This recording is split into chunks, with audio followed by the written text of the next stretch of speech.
Hello friends, welcome to our channel learn stock charts to earn. दोस्तों, अगर अब तक आपने मेरे चैनल को विजिट नहीं किया तो चैनल पर आइए, यहाँ पे प्लेलिस्ट पे क्लिक कीजिए। प्लेलिस्ट पे क्लिक करने के बाद यहाँ पे मैंने कैटेगरी वाइज वीडियोस अपलोड करके रखे हैं। प्लेलिस्ट का नाम देखकर भी आपको पता लग जाएगा कि वो रिस्पेक्टिव प्लेलिस्ट में किस तरह के वीडियोस है। तो आपके इंटरेस्ट के हिसाब से आप ये वीडियोस देख लीजिए। और अगर आपको चैनल पे कुछ भी मीनिंगफुल लगता है और अगर आपको लगता है कि चैनल पे जो भी हमने इन्फॉर्मेशन प्रोवाइड की है उससे आपके नॉलेज में गेन हो रहा है, तो ये आप मेरे चैनल को सब्सक्राइब कीजिए। और अगर सब्सक्राइब करते तो रेगुलर अपडेट्स के लिए बेल आइकॉन को क्लिक कीजिए। दोस्तों, अगर आपको स्टॉक मार्केट रिलेटेड बुक्स में इंटरेस्ट है तो अमेजोन पर आकर ये मेरा नाम डाल दीजिए और सर्च पे क्लिक करने के बाद अब तक जितने भी मैंने बुक्स पब्लिश किए हैं आपके सामने आ जाएंगे। यहाँ पे भी हमने बेसिक इंफॉर्मेशन प्रोवाइड करने की कोशिश की है। उसके ही साथ जो अलग अलग ट्रेडिंग स्ट्रेटेजीज रहते हैं, जैसे कि इंट्राडे ट्रेडिंग स्ट्रेटेजीज, फिर शॉर्ट टर्म ट्रेडिंग स्ट्रेटेजीज, फिर स्विंग ट्रेडिंग स्ट्रेटेजीज, फिर मल्टीबैगर स्ट्रेटेजीज, तो हर अलग तरह के स्ट्रेटेजीज के ऊपर, चार्ट पैटर्न्स के ऊपर और टेक्निकल इंडिकेटर्स के ऊपर हमने बुक पब्लिश करने की कोशिश की है। हिंदी में भी एक बुक पब्लिश किया है दोस्तों, जो बेसिक इन्फॉर्मेशन प्रोवाइड करता है stock market and technical analysis के बारे में। तो यहाँ पे आइए दोस्तों, और जो भी इन्फॉर्मेशन प्रोवाइड की है उससे भी आप फ़ायदा लेने की कोशिश कीजिए दोस्तों। लेकिन जो भी हमने इन्फॉर्मेशन या रिस्पेक्टिव बुक्स में प्रोवाइड की है उसे आप एजुकेशनल पर्पज़ ही कंसिडर कीजिएगा।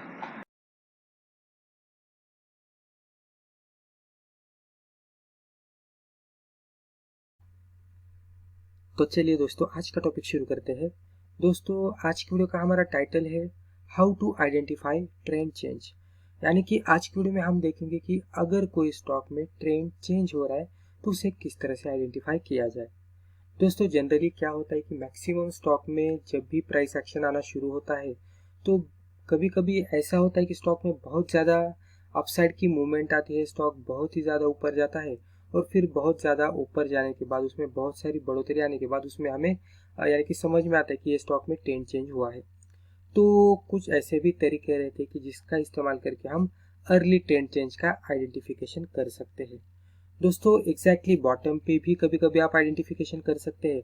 और मान लीजिए अगर आप बॉटम पे ना स्टॉक को ढूंढ सके, ना सिलेक्ट कर सके, तो अगर आपको थोड़ा लेट भी समझ में आ जाए तो वहाँ पे भी आप पोजीशन बना सकते हैं जहाँ से आपका रिस्क रिवॉर्ड रेशियो भी फेवरेबल हो।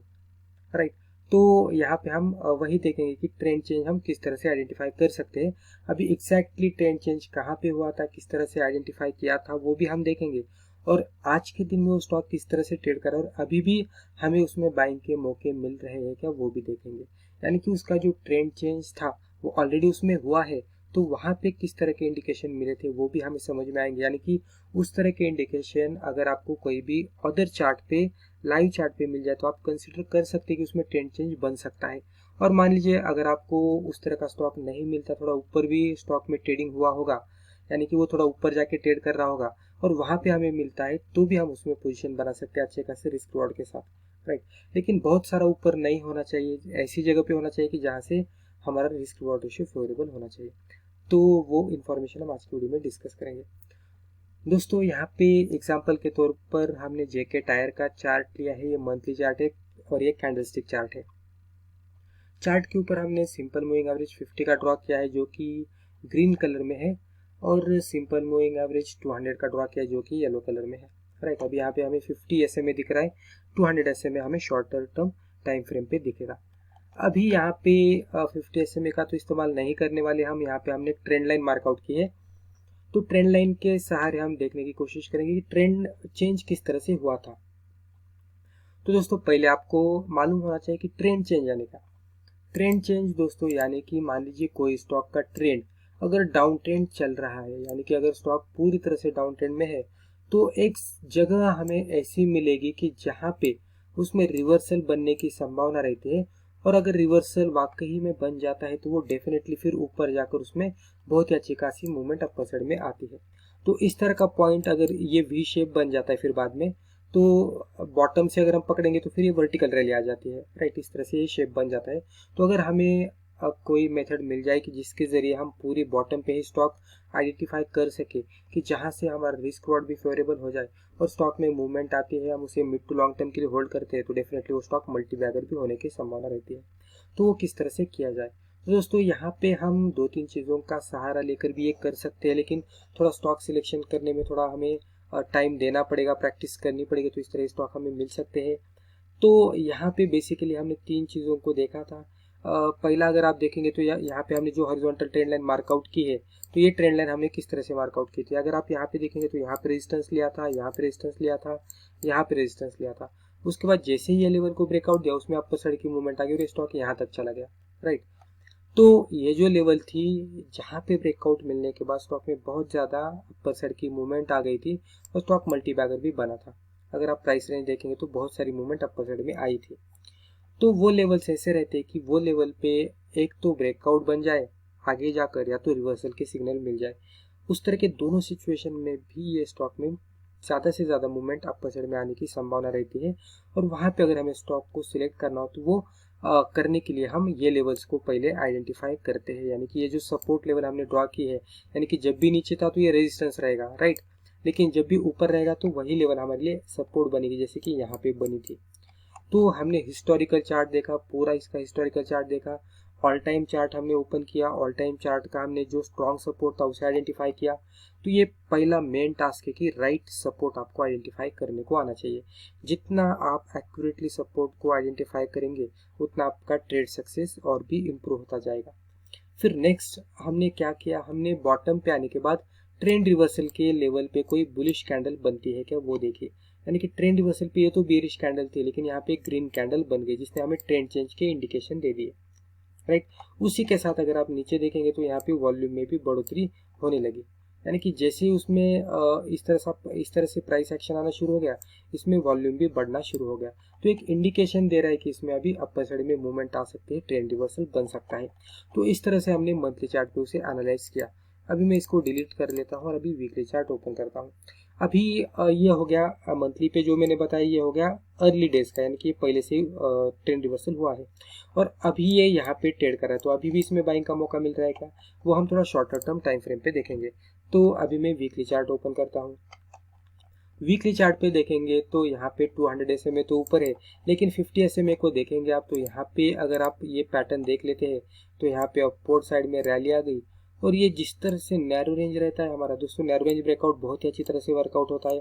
अगर कोई स्टॉक नैरो रेंज से बाहर आता है, ब्रेकआउट देता है, तो उसमें बहुत अच्छी खासी मूवमेंट बहुत ही कम टाइम में आती है।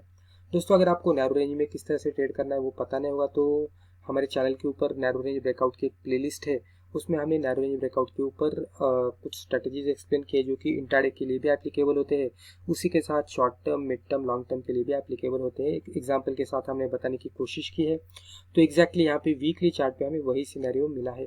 अगर ये दायरे से बाहर निकलता है तो डेफिनेटली उसमें बहुत ही अच्छी खासी मूवमेंट अपर साइड में आएगी। और स्ट्रक्चर देखेंगे तो जिस तरह से फ्लैग का स्ट्रक्चर रहता है वो भी स्ट्रक्चर यहाँ पे बना है। ये करंट वीक की कैंडल देखेंगे तो बहुत ही बुलिश 50 SMA पर सपोर्ट लेकर ट्रेड कर रही है। तो वीकली बेसिस पे भी हमें यहाँ पे अच्छा खासा बुलिश सिनेरियो नजर आ रहा है। अभी डेली पर आकर थोड़ा अच्छी तरह से समझ लेते हैं। अभी मंथली हमने देखा था ये लेवल से ट्रेंड चेंज हुआ था। अभी दोस्तों अगर आपको उतना एक्सपीरियंस रहेगा, प्रैक्टिस रहेगी, तो आप यहाँ पे भी कभी कभी स्टॉक को अच्छी तरह से पकड़ सकते हैं और यहाँ से ही आप उसमें राइड कर सकते हैं। लेकिन मान लीजिए हमें उतना स्टॉक का सिलेक्शन नहीं होता, यहाँ पे हम उसको अच्छी तरह से पकड़ नहीं पाते, तो भी कोई प्रॉब्लम नहीं है।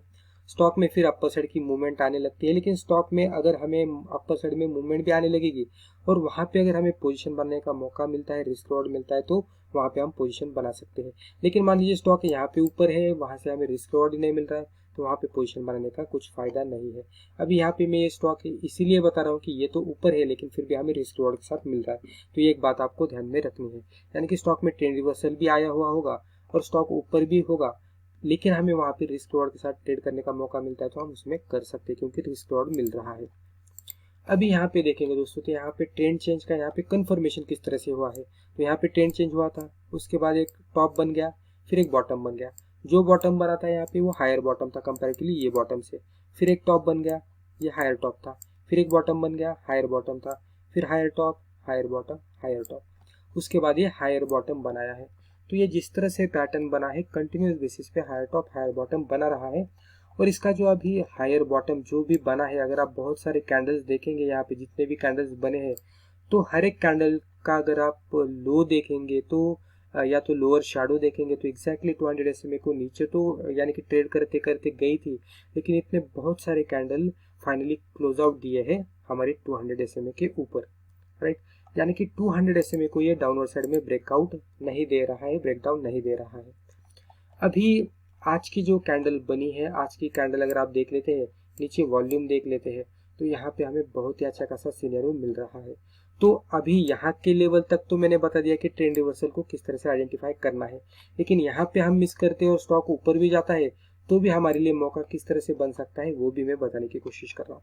तो यहाँ पे जैसे कि मैंने सिनेरियो बताया कि ये हायर टॉप हायर बॉटम बना रहा है और यहाँ पे 200 SMA को कंटिन्यूस बेसिस पे क्लोजिंग दे रहा है, और उसी के साथ अगर आप देखेंगे तो ये 50 SMA और 200 SMA देखेंगे तो अभी इस तरह से लग रहा है कि कुछ दिनों बाद 50 SMA 200 SMA को क्रॉस करके ऊपर जाकर वो ट्रेड करेगा। यानी कि जब भी 50 SMA 200 SMA को क्रॉस करेगा ये एक अच्छा खासा बुलिश सिग्नल रहता है, राइट। तो वो भी सिनेरियो यहाँ पे बन रहा है। और यहाँ पे दोस्तों अगर आप देखेंगे तो इस तरह से मूवमेंट आ गई और फिर इस तरह से यहाँ पे मूवमेंट आ गई, तो ये भी फ्लैग का स्ट्रक्चर यहाँ पे डेली पे भी बन गया है और ये ब्रेकआउट भी आज के दिन में बन रहा है, विथ वॉल्यूम बन रहा है। तो यहाँ पे हमें बहुत ही अच्छा खासा सिनेरियो लग रहा है दोस्तों। इसमें ट्रेडिंग भी करनी हो तो आज की कैंडल क्लोज होने का हम इंतजार करेंगे। अभी मार्केट एग्जीक्यूट हो रहा है, ट्रेड कर रहा है, तो मार्केट की क्लोजिंग के बाद जो भी इसका हाई रहेगा उसके ऊपर अगर ट्रेड करता है तो हमारे लिए बाइंग का मौका बनेगा। यहाँ पे जो भी स्विंग लो बना था उसके लो के नीचे हम स्टॉप लॉस लगाएंगे, वहां से हमारा रिस्क रॉड भी फेवरेबल हो जाएगा। और उसमें जैसे अपसाइड मूवमेंट आने लगेगी तो जो भी ऊपर वाले रेजिस्टेंसेस है हम पीछे पीछे देखेंगे कि कहाँ कहाँ पे हमें रेजिस्टेंस मिलते हैं, तो वो रेजिस्टेंस हमारे लिए अगले टारगेट्स बनते जाएंगे, राइट। अगर कोई लेवल पे हमारा ट्रेल हिट होता है तो हम वहां से बाहर भी आएंगे, राइट। तो ट्रेल को यानी कि ट्रेलिंग करते करते हमें स्टॉक को लेके जाना है, राइट। तो इस तरह से हम बॉटम पे, मंथली, वीकली पे और डेली पे भी मैंने बताया कि बॉटम पे भी हम किस तरह से कर सकते हैं।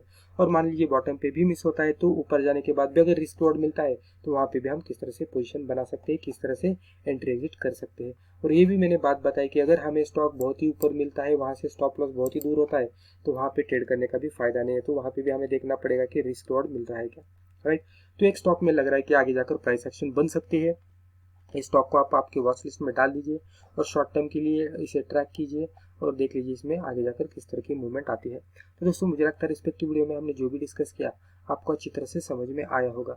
दोस्तों अभी हमने लाइव चार्ट पे एनालिसिस किया है तो डिस्क्लेमर बताना जरूरी है। तो दोस्तों एज ए डिस्क्लेमर, इस चैनल पे हम जो भी डिस्कस करते रहते हैं वो पूरी तरह से एजुकेशनल पर्पज है, तो आप इसे एजुकेशनल पर्पज ही ले लीजिएगा। इसको देखकर आप प्लीज ट्रेड मत कीजिएगा। तो दोस्तों आज के लिए बस इतना ही। Thank you.